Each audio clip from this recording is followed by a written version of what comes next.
Welcome to USA Global TV and Radio, where our mission is to provide education, entertainment, hope, and inspiration. USA Global TV and Radio connects you with experts and audiences all around the world every single day to help you succeed in business and to live a richer life. Visit us at usaglobaltv.com to learn about career and life-changing training and mentoring programs like the Listening Mentor. Subscribe to our newsletter to stay informed about our special programs and offers. Discover how you can become a guest on one of our shows or a host or producer of a USA Global TV and Radio show of your very own. That's USA Global TV and Radio, where the doctor is always in.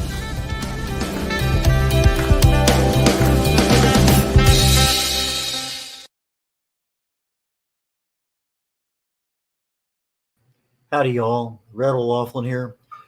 Typically, we have a 6-part series on some aspect of health or wellness. We just finished not planned for 8 parts, but it ended up being 8 parts on cancer, its options.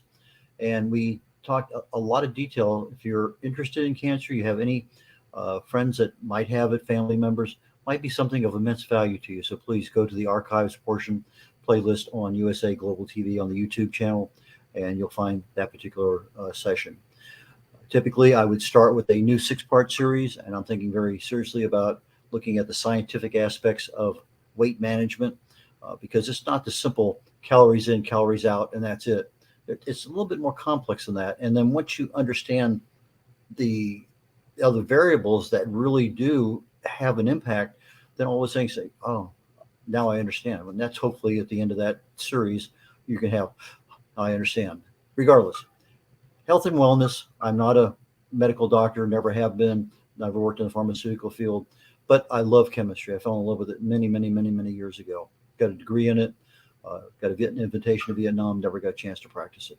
So came back, couldn't get in that field right away, so let it go. And all of a sudden, a few years back, my wife had some breast cancer. I got involved with a few other things. I had been writing and speaking and doing a lot of stuff on motivation, self-improvement. And I rediscovered my love of chemistry.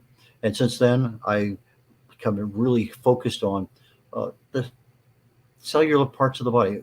What's going on down there? From a chemical perspective, what's causing things to happen? Can I speed this up? Can I slow this down?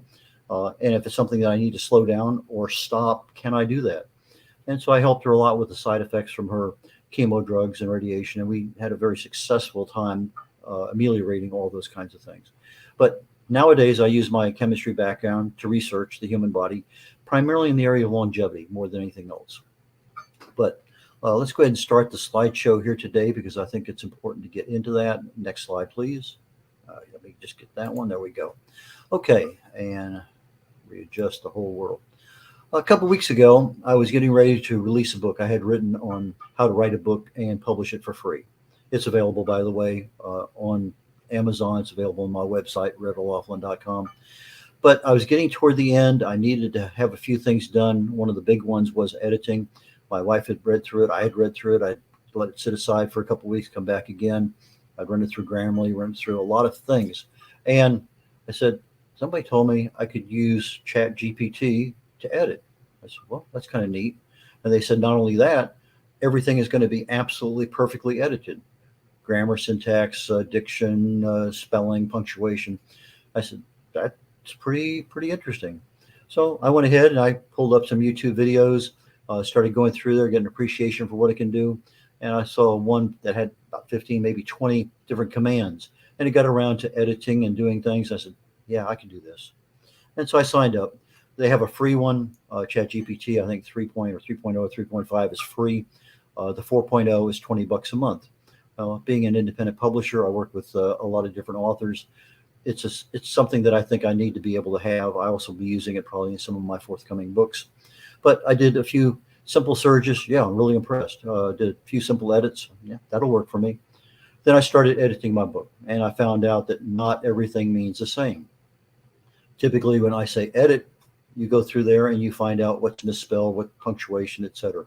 Well, when I use edit on ChatGPT, it really means summarize. So I have a 3-page chapter. It summarizes it to 2 paragraphs. A lot of stuff got left out. Not exactly what I wanted. However, if I said edit for punctuation, it did a great job. If I said edit for spelling, edit for grammar, edit for whatever. If I say edit for an 8th grade reading level, it will do that.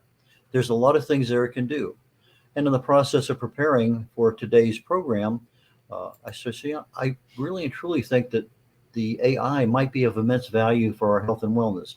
I did a couple Google searches on that. I looked at a couple YouTube videos, and I came to the conclusion that there's a lot of stuff out there that if we had our own personal concierge doctor that we could call 24/7 and say, hey, doc, what do you think about this? Or can you explain this to me better? We would have the ability to have a lot of influence over our own health and wellness. What are we really concerned about from a general perspective? Brain health, especially as we get older. Heart health, that's one of those ones that can kill you in a heartbeat, literally. Our gut, because that's our second brain, and there's just so much things going down there. But we also have diseases that we may have. We may have high blood pressure. We may have type 2 diabetes. We may have 2 or 3 other things. And the option of getting dementia or some other kind of disease may not be that far off, especially if I have problems today.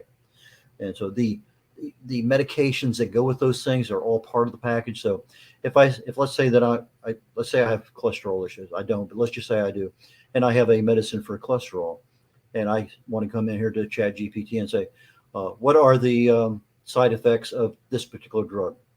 And I can say, what food should I eat in order to minimize? In other words, I can just literally ask it questions I would ask a doctor sitting on the other side of me.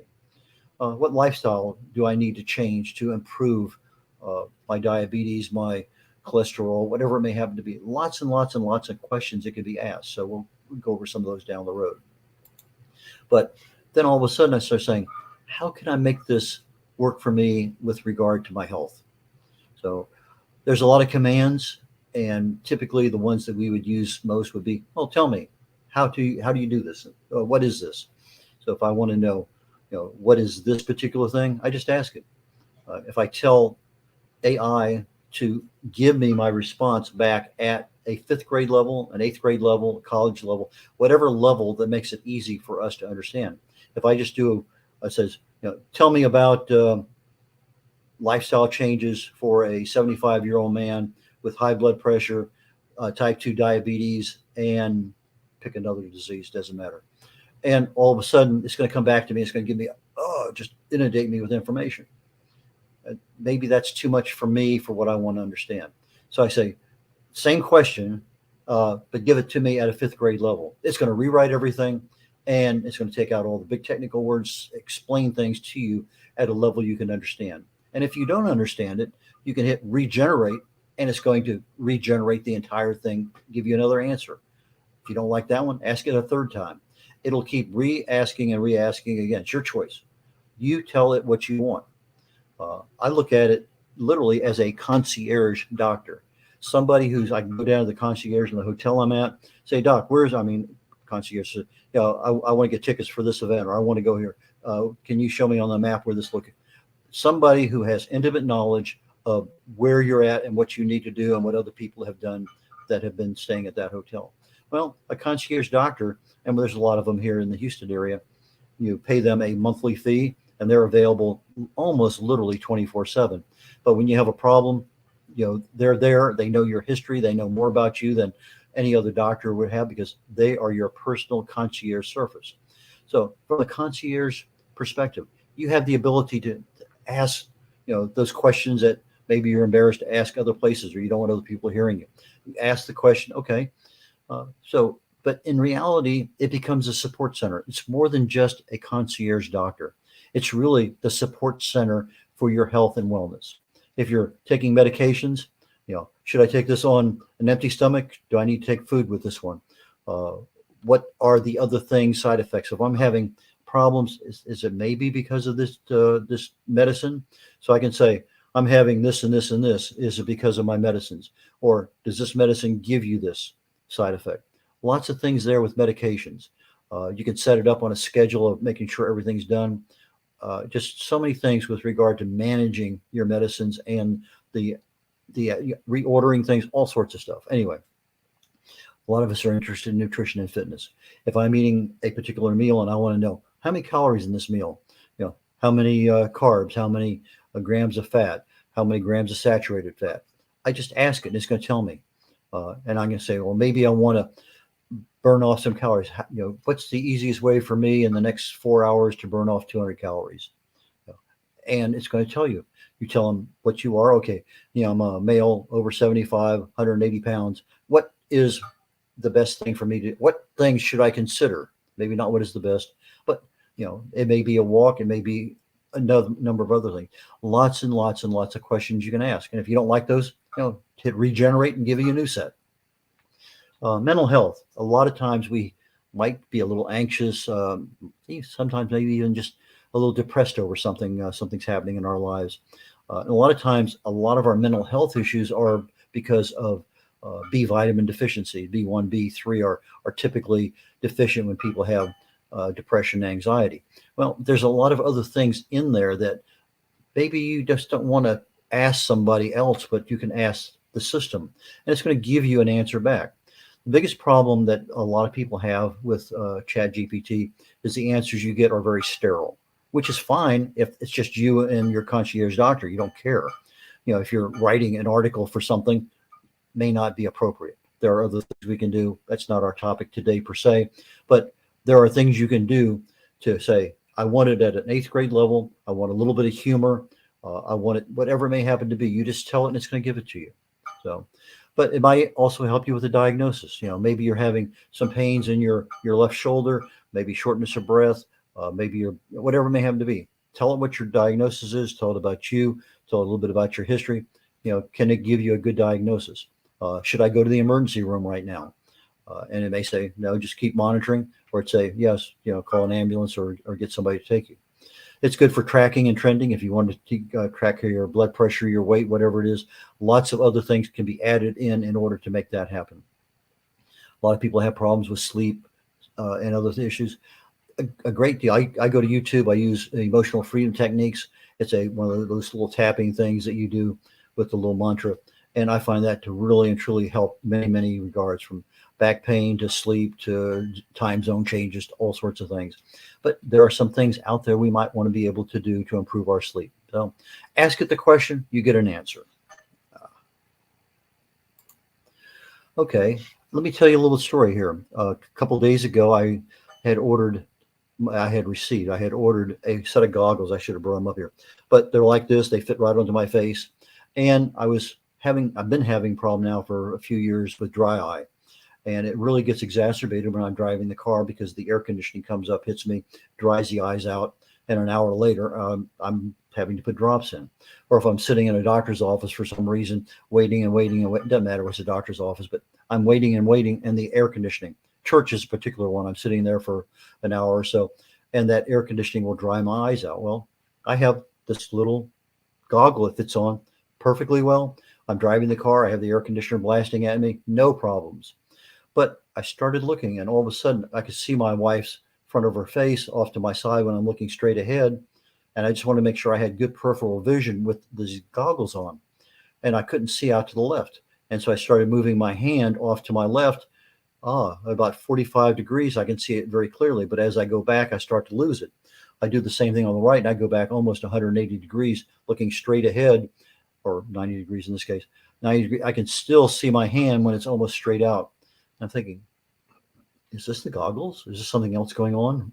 So I get home and I do not a Google search. I do an AI search. I say, ChatGPT, what are the possible causes of peripheral vision degradation in one eye in a man over 75 years of age? Well, it came back and gave me 2 pages of stuff. I extracted out the main categories. I said, I could have glaucoma. I could have an age-related macular degeneration. I could have a retinal detachment. I could have retinitis pigmentosa, optical neuropathy. I could have a stroke. I could have a brain tumor. Well, those are the primary causes of me losing a little bit of peripheral vision. Do I have glaucoma? Yeah, I know that. So, but I have some drops I put in, keep that pretty much under control. Not too worried about that.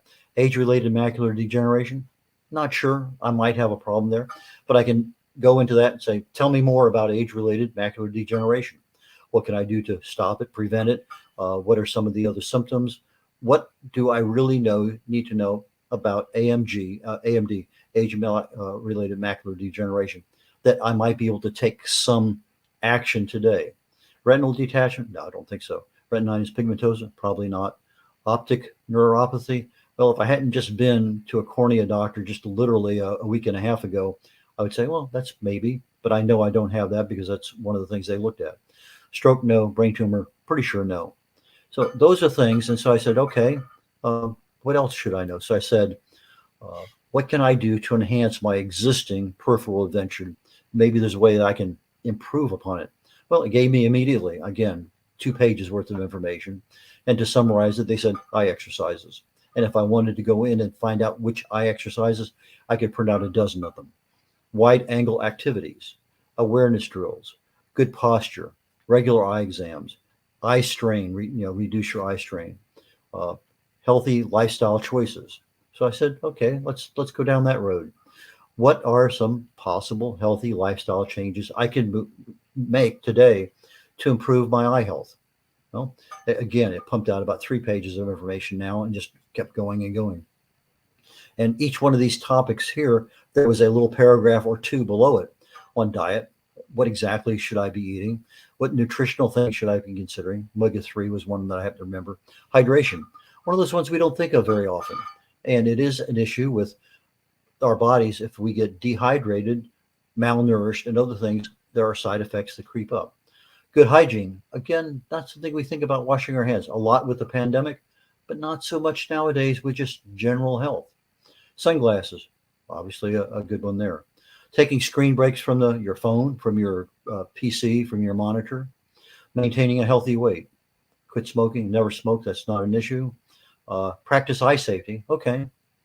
Get regular eye exams, not a problem.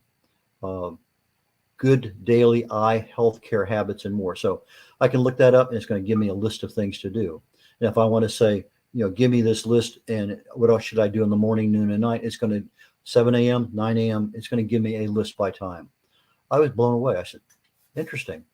I need to share this kind of information with other people, which is why it came out today in a particular one. So what kinds of things with the typical person who has either the ability, let's say they have a computer. I don't use the phone for these kind of searches just because everything's too small. I like to see the big picture. So regardless, I'm going to say the computer, but some people love their camera, their telephones, and they can do this. But if I want to lose weight, what are the best diets for losing weight? So much stuff in there. And whether it's a Mediterranean diet or a DASH diet or something else, you can say, well, tell me the foods on it. Give me a menu. Help me shop for this kind of thing. You can go down this rabbit hole as far as you want to go. And if you want to start a weight loss program, well, then print me out a schedule for foods to eat, menus, exercise, stress management, whatever, and just go there. Reduce stress and anxiety. Well, all of us have stress. We've talked about this many times on the show. Stress affects us all. It's just like the wind, just like the breeze. It's not what happens to us. It's what we reach out, grab a hold of, and don't let go. So when we're not letting go of something, that's when we start having an issue. Literally 80% of all doctors' visits have some genesis in stress. Low level cellular chronic inflammation caused by stress of some sort. So there may be a lot of things. We can do breathing exercises. We can do exercise. We can do meditation, lots and lots and lots of things. And maybe there's some things in there that you're not aware of. There are some YouTube videos that will definitely help. I already mentioned sleeping, improving our sleep quality. Lots of things with sleep quality. I used to read in bed. I gave that up many years ago because when I go to bed, I want to go to sleep. I don't want to go to bed and watch TV or go to bed and read. I want to go to bed and go to bed. And so I sit up in a chair and I read. If I want to go to sleep in the middle of the afternoon, I'll go take a quick nap. A quick nap to me is like 7 to 9 minutes. A long nap is like 20 minutes. But if I want to, I'm tired. Listen to your body. Go do something. Um, what if you think you're depressed? What if somebody says, what's going on? What's wrong with you? And you don't, nothing. It's hard to hide body language. But maybe there's some things in there you can say, uh, hey, Dr. Chat, tell me some of the symptoms of depression. Okay. Well, I have this and this. Is that really depression, or what's my, talk to it like you're talking to a person. It's going to, the more you talk to it, the more it's going to understand you and your uniquenesses. With the pandemic, big deal about our immune systems. And it's a big deal otherwise without the pandemic. What are some easy ways to boost your immune system? Is exercise going to boost it? Is eating fish going to eat? Lots of things in there. But you have to know, take the time, and just pick what do you want to do today. So some people have cholesterol. It's not the issue of cholesterol, it's the issue of oxidized cholesterol, because that's the plaque that forms in our heart valves and arteries. But cholesterol in and of itself, our bodies need cholesterol. Every single cell in our body needs cholesterol. But there's a whole story going along with this cholesterol phenomenon that we've been looking at the last couple of decades. But for most of us, it's a non-issue. For those people who are on cholesterol medicine, it is an issue. And you can say, well, what can I do to lower my cholesterol? And it's going to give you a lot of items. If some of them aren't what you and your doctor are talking about, print the list out when you go in to talk to the doctor and say, hey, these things here I'm told will stop or slow down or whatever my cholesterol. What do you think? And so now you can get a human to talk back to you and say, yeah, that sounds pretty good. Why don't we try that too? Or there may be some medicine you're taking that some of those other cholesterol lowering issues might be a problem with. And that's the person. And if the doctor doesn't know, your pharmacist would know for sure. What are some of the side effects of medicine? Good question, because everything when you're looking at contraindications are so small. Literally, I have to get a magnifying glass. I look at all that stuff. I'm a big label reader. So you're not going to be able to get, if I have these two different ones that are mixed together, what are the side effects? Well, now you have to have two pieces of paper and you're trying to compare things. Might be a good place to ask. Let's say that you do have something that got your attention, just kind of grabbed you right there. What are the possible warning signs for an otherwise healthy 50-year-old female? Some of the warning signs are a little bit different for male and female, a little bit different sometimes for age. So good place to ask. Maybe you've been having a little bit of digestive issues. How can you improve your digestion? Lots of ways of doing it, but you need to ask the question to find out. One of the banes of society is smoking. Once you get hooked, it's almost impossible to break off. But there might be some things that you don't know about that might work. So ask the question, how can I do that? Something that many people have, probably almost half the people in the United States, blood pressure control issues. If it's high, what can you do? Can I do some meditation? Can I do some breathing exercises? Can I just relax? Can I go outside and work in the, whatever it may happen to be? How do I control my blood pressure? What if my systolic is too high, but my diastolic is fine, or vice versa? Maybe I'm running 130 over 100. Well, that 100 is kind of high. How do I get that down? Well, you have that support group. You have that concierge doctor to ask that question. One of the time-honored health and welfare questions. What can I do to manage my weight? How can I maintain my weight?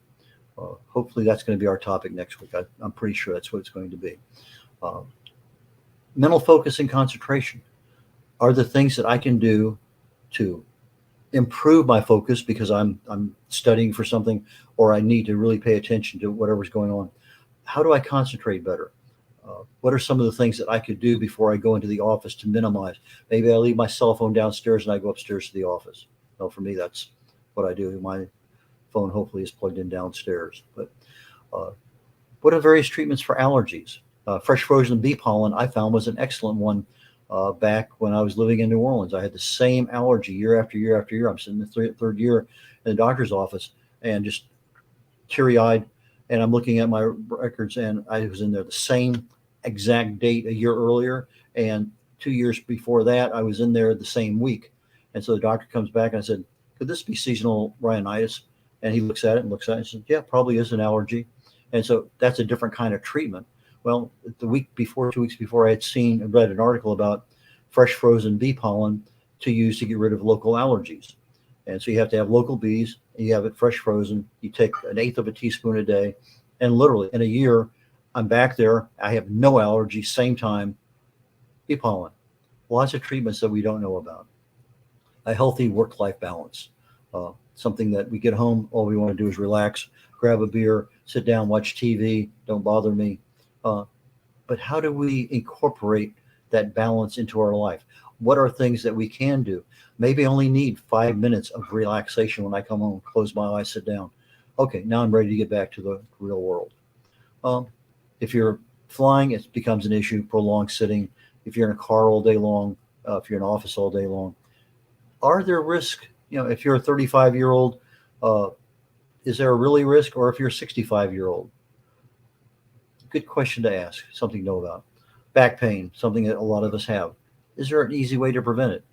If I stretch it a certain way, does it work better? Anyway, lots and lots and lots of things. But if you want to know it at a certain level, I usually say eighth grade level or less, depending on what your educational. Uh, when I'm doing research, I want references. I was on a program yesterday, and they said a couple lawyers been using the Chat GPT to write their briefs. They get before the judge, and their other lawyers are saying that's not the reference. Well, if you're using a reference and Chat GPT gives you something, and it being published, you better darn well sure check it out to make sure it's good. Just because it's AI doesn't mean it can't make a mistake. So if you're using references and you're publishing them on anything, double check, triple check that reference is a legitimate reference, because that is super important. I did this. I said, give me a daily schedule for stress relief for 75-year-old. Oh, boom! It gave me about 3 pages.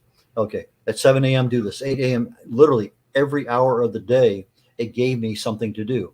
It didn't take very long. It was just little things. But I'm thinking to myself, that if I set my clock, 1 hour to have it, ring and put it on an hour timer, and all I had to do was, okay, now I'm going to do 2 minutes of this, or I'm going to do 30 seconds of this.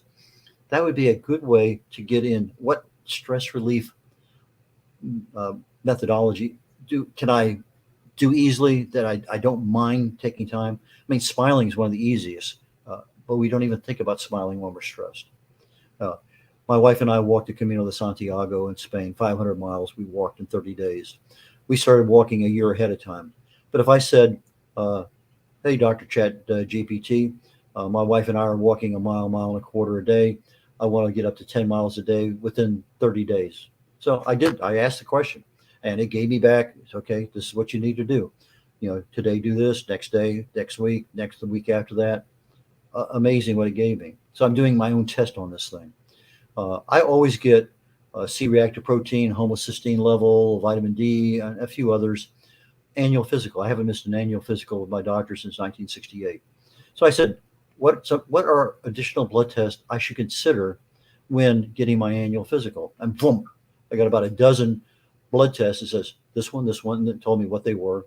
And I was surprised, no, maybe not, to see C-reactive protein, vitamin D3, etc. So those things showed up. So I said, okay, I'm starting to believe a little bit more in my concierge doctor. I asked the question. I said, well, in the areas that I write, I want to know technically what's going on, because I want that level of detail. So I said, okay, tell me the difference between prolonged and intermittent fasting. What are the benefits? What are the risks? And it gave me about 3 pages of stuff that I pretty much agreed with. I hit regenerate, and it went a little bit deeper. I hit regenerate a third time, and it went deeper. So I said, okay, I can live with that. Autophagy, one of my favorite words. It doesn't usually start until about 18 hours of fasting, but I wanted to know what kind of level. So I said, when does autophagy start when I begin fasting? And it didn't give me a good answer. And so I asked it again. And I said, how many hours into fasting before autophagy starts? And it gave me not as good an answer as I wanted. I hit the regenerate, and it finally gave me some time. Okay. So sometimes you have to ask and ask and ask to get to the level of understanding that you want. A couple topics we covered in cancer, anoicus and apoptosis. Both are literally the same thing. The programmed cell death, apoptosis, is something each of our cells has. When it gets to a certain age, it programs the cell for destruction. So it's kind of like put a gun to your hip, the gun goes off, the cell is destroyed, and so it's a programmed cell death. Anoicus is the same thing, but more commonly in some of the matrices associated with cancer. And it gave me that level. I wanted to know about lactoferrin and Alzheimer's. If I just say, tell me some of the things about Alzheimer's, I'd have to do 15 probably regenerations. But if I ask it a specific question, boom, it's going to give it to me and do a decent job. So those are the kinds of things that I liked. And given that being there, I think it's a wonderful thing. It's a free tool. Take a look at it. Again, set it up so you know for you the kinds of issues that are important to you. There may be some things not important right now, but it may be important to your spouse, to your one of your children, to a friend, whatever. So, I have several books out. My latest one is the Essential Manual for a New Author Guide. And it's basically, in a nutshell, it's how to write and publish your book for free. That was published last week. Understanding Causes of Alzheimer's Disease. That's a compilation of over 40 articles I've written on Alzheimer's in the last several years. Longevity Secrets for Healthy Aging talks about the two primary causes of aging. How can you accelerate or decelerate the aging process? The Joy of Ageless Health talks about how disease gets started in our body at that chronic low level cellular inflammation level. And what can you do about it? I mean, just knowing it, but there's several things you can do for each one. And no matter what you can do, it is really an inside look at your subconscious mind. So I can be reached at red.olaughlin.com. That's red like the color, R-E-D. O'Laughlin, spelled OLAUGHLIN.com.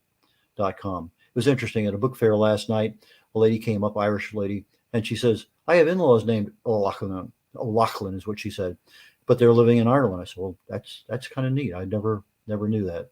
It's not a common name, but red.olaughlin.com, REDOLAUGHLIN.com. And I can be reached at red@redolaughlin.com. I publish books for people, author books. I'm a speaker. More than happy to have you get in touch with me.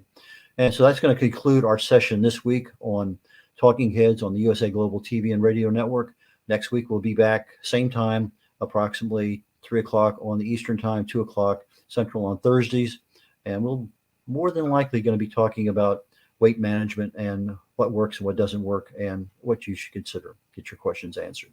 So with that, I am going to return control back to our production engineer, and I will catch you next week. Thank you very much for joining me today. Bye now.